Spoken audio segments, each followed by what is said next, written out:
Hi, I'm Tiffany Lorraine, the Resilient Mother. Welcome to Mothers Shape the Future Resilient Summit. We have my friend here, Riki Deale, who's going to talk to us about what she does and how it applies to resilience. Thank you for joining me. Hi, Tiffany. Yes, I'm very excited to be here. And I am from Australia, so I'm in a very different time zone to you. Different But don't day. think all Australians talk like this because I was born and bred in South Africa and we immigrated nearly 20 years ago. So, yes, I'm definitely, I think I'm half a day ahead of you, but I'm still really excited to be here. I'm so honored So, to what take the time to come. Thank you. So I am a parenting coach, but what makes my stuff a little bit unique is that I actually help parents discover the different temperaments in their home. Therefore, if you know the different temperaments in yourself and your children, a lot of things happening in your house will make a lot more sense. Can you tell me what the different temperaments are? As a mother with three different kids, I'm sure each of them are very different. Yes, and yourself as well. So Yeah. before I start explaining that, I just want to say what is a temperament. So a temperament is actually your genetic uh, what is the right word for that one? The way you are born, it is genetically wired into you. So it's not something we can change, but obviously we can work with it and we can smooth the edges a little bit. But there are four main temperaments, and some people blend them into, then combine them into 8 or 16 or how many other different versions. But you know what? As a mom, I decided I need to remember lunch boxes and sports shirts and equipment and all of those things. There's no ways I'm going to remember 16. So I boil it down to only four to Oh, make it easy for us to remember. But also, I changed the names because the names that they use is just makes no sense to us nowadays at all. So I made it into animals so that we can remember it quite easily, and also to create a bit of element of fun in it. So I'm not calling your child an animal, but no judgment if you do. So the first one is a monkey. And as you can probably imagine, the monkeys are the social kids, the exciting kids, the positive kids. They talk a lot and they can jump from one shiny object to the next. So their concentration span is not that long.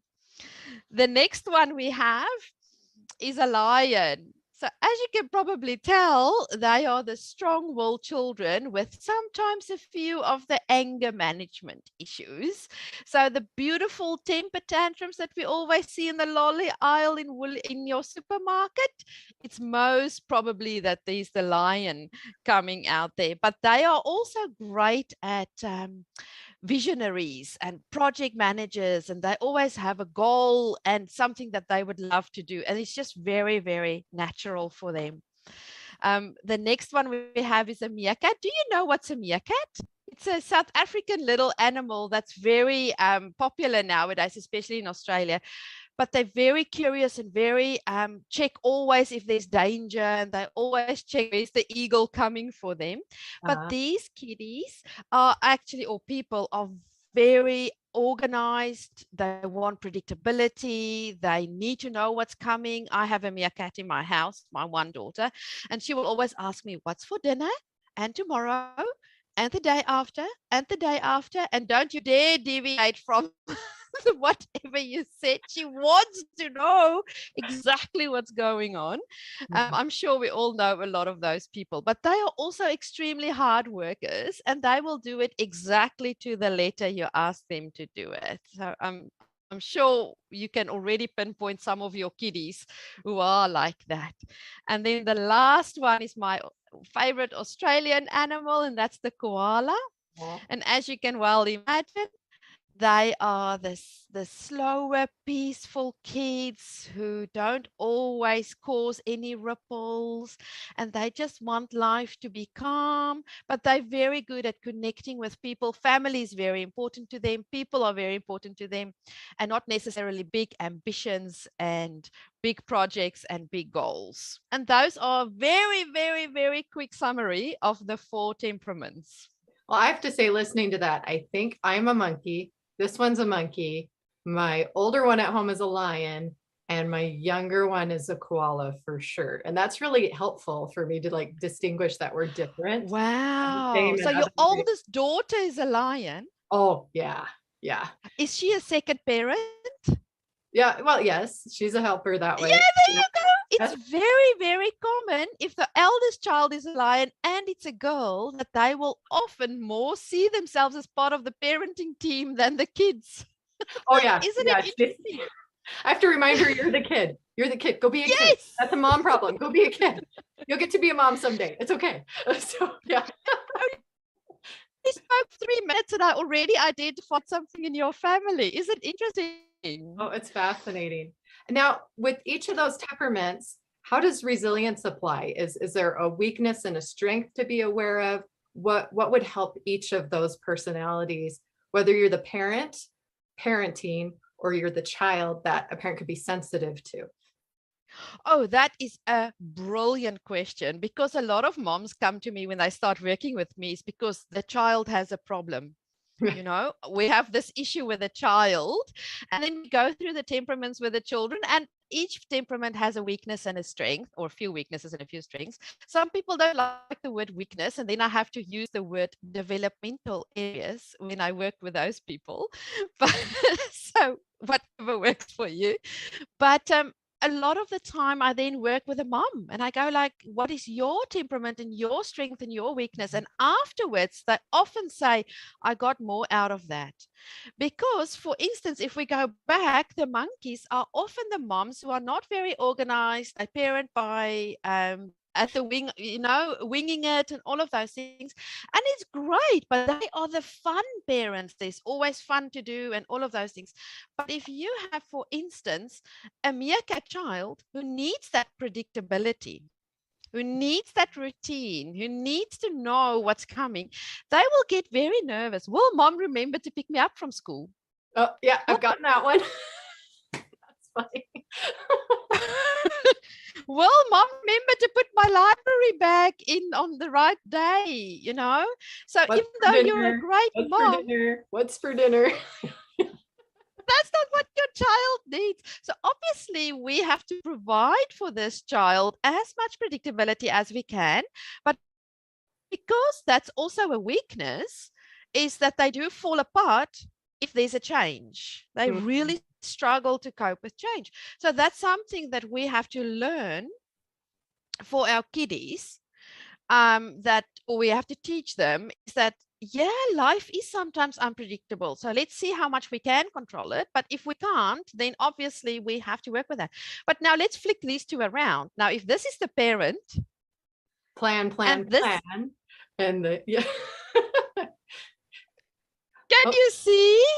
This child's bedroom will never be to the standard of what is required in the house. And then it can clash. And then this parent, as it's the parent and the adult, need to be aware that, does it matter if all the Lego blocks do not line up? Will the world come to an end if it's not color coded?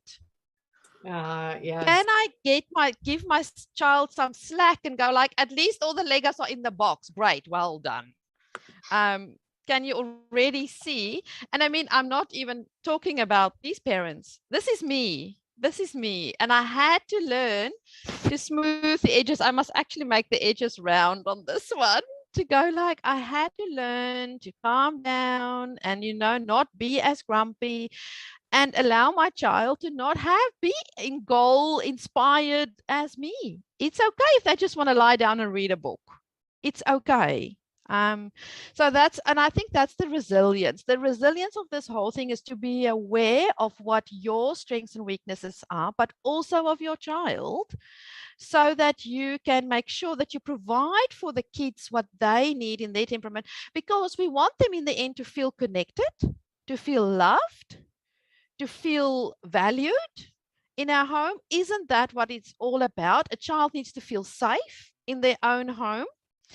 And if we are aware of in what way do they feel safe, connected, loved, valued, is different for each temperament. And then we can provide for that. Isn't it fascinating? I need a guy.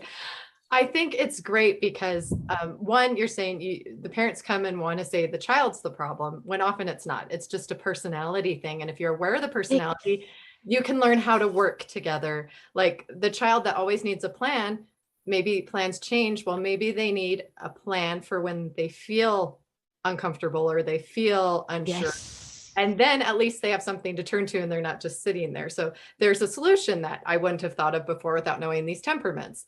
And also there's like no blame. And as long as you Yes. accept the child for their personality, one, they're going to learn to trust their own intuition. They're not going to feel wrong for being their personality. And then they won't be raised in conflict with trusting themselves, and they will trust their own voice, which I think is so, so important, because we want wonderful things for our children. We want them to thrive, but they're not us. It's okay for them to not want Yes. the same things that we want. It's okay for them to not do things the same way that we do. Now, we still want them to be responsible, but let's do it within who they are and what their goals are and who they want to be someday. And this gives it such a simple, beautiful framework. And the resilience piece in there is really, I think it's really starts with being in tune with yourself. You Yes. don't lose yourself to the change or how you're treated or what's going on in the world. If you are able to trust your intuition, you will know that you can take care of yourself. And I think that will really help generations coming right now. Something that I was talking about with one of the other speakers is how I really wish children today had more touch with older generations who've been through world wars, who've been through the Oh, Great Depression, who have been through things, to realize we can get through hard things.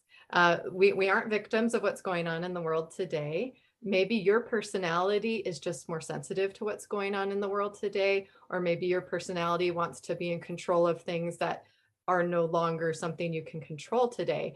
But it doesn't mean that we can't get through whatever's coming. It doesn't mean we can't be resilient. It's just different. They're different new challenges, just like each child is different and is going to need different attention, just like each parent is different.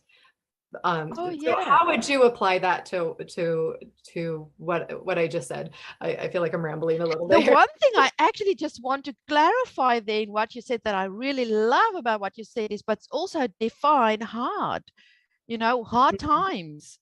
Sometimes we think it's hard times because my internet kicked out today. Yep. You know what? It's not so bad. There are worse things that can happen. So I think we also sometimes have to define hard, and that's maybe part of resilience. And again, I think if I look at the different temperaments, some temperaments, for instance, the little meerkats, are very sensitive to critical words. They really find.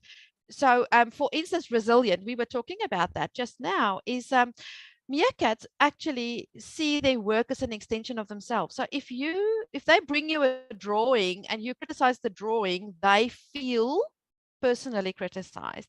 And sometimes it's just an off the cuff remark where a mom might say, oh, you didn't stay in the lines, because she's busy with dinner and everything's going crazy and she still has laundry that she has to put away. And it's just an off the cuff remark for her, but it can really have an impact on the child. They're very But then, internal. Okay. Yeah. so where we have to teach, and that's the resilience, is where for each temperament, some temperaments we have to learn to don't say as much, Tone of voice is very important. Where for others we have to go like, don't take it so personal, it's not you. And I also find that's for the mommies, a lot of the resilience in there as well is, if your child has a meltdown, some of the temperaments take it very personal. I'm a bad mother. And it's not, Mhm. It's it's their not. personality. It's their way of communicating. And they're developing is the other thing I think that's important. And each Exactly. stage that they're in, they're going to Exactly. voice differently. They're not little adults. They don't process everything the way that Yes. we do. Exactly. And they might also, things that trigger you might not trigger them. And I think that's again that resilience part, is to know what will trigger your child, for them to feel loved or criticized. Or for instance, the koala kitties, they like social contact. They do, but they don't want to be in the spotlight. They are those wallflowers who will stand there at the birthday party, observe all the kitties, might do one or two activities, and then go home and go like, Mom, this was the best birthday party ever. But they can only do one a weekend, where these kids will jump out of the car and run to the birthday party long before you've locked it, and jump in and start playing and go crazy. And then when they go home and get in the car, they will go like, so where are we off to next? They will be able to jump, where these kids need to recover a little bit. So I think that's part of the resilience, is to know what your child is capable of naturally, and then work with that to build on the weaknesses, to make sure that they are aware of it and what to do with it. And then also to what you see as a strength might not be a strength for somebody else. For instance, the monkeys talk a lot, but other temperaments might go like, no, that's not a strength. We don't like it. So that's always interesting when I work with the mothers that I call something a strength or a weakness. They might not agree with me. Oh, this has been so wonderful. And my little sweetheart has loved this so much. He has fallen asleep. Oh, so, wonderful. Oh, he just needed a cuddle. Isn't it gorgeous? Yes. Oh, that's so sweet. This is going to be a precious one to keep. I'm going to get the recording.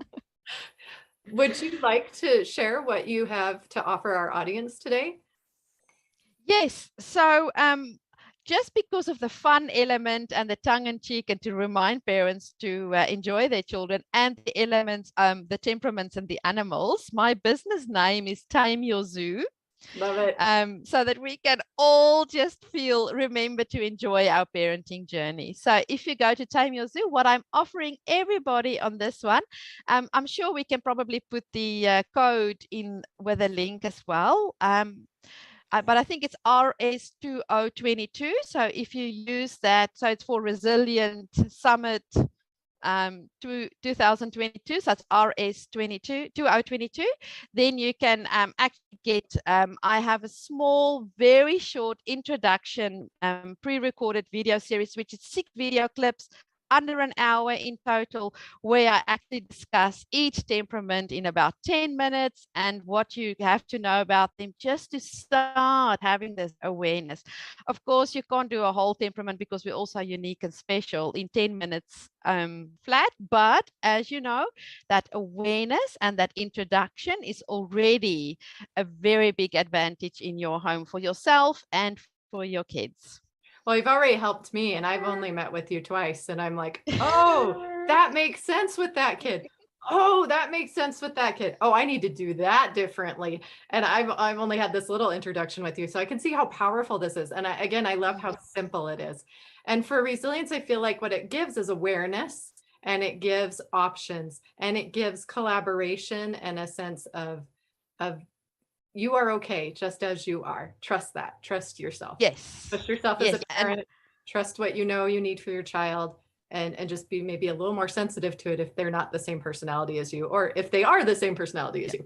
So oh, there's actually more clashes if they're the same. There's actually more issues. Can you imagine 2 lions, Oh yeah. Yeah.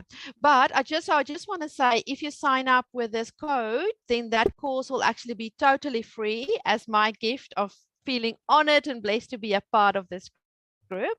So for every person who has that, you are more than welcome to go sign up for free, as long as you listen to it and as long as you implement it and it makes an impact in your family. That's my gift to this summit. The last thing I just want to say, some people ask me which temperament is more important than the others.